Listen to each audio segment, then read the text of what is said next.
পারলাম না, আর থাকতে পারলাম না। এই পাতলা ইয়েটা পরে আর থাকতে পারলাম না। অবশেষে মা আমাকে এটা বের করে দিল। এত ঠান্ডা পড়েছে যে মানে তোমাদের কি বলবো।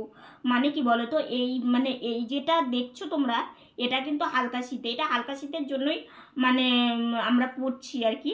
আর এটা হালকা শীতের পরারই জিনিস। আর এটা পরে থাকাই যাচ্ছে না, প্রচণ্ড গায়ের মধ্যে কাপ দিয়ে আসছে।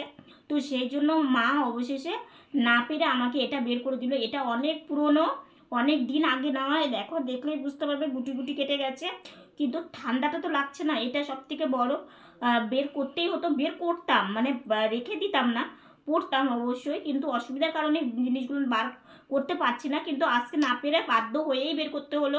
প্রচণ্ড ঠান্ডা দেখো, মানে তোমরা তো তোমাদের তো আমি দেখাতে পারছি না, মানে আমার হাতগুলো পুরো ঠান্ডায় একদম, মানে কি বলবো, এত ঠান্ডা যে বলার মতো ভাষাই নেই। তো এটা পরে নিয়েছি, এখন ঠান্ডাটা একটু হলেও কম লাগছে।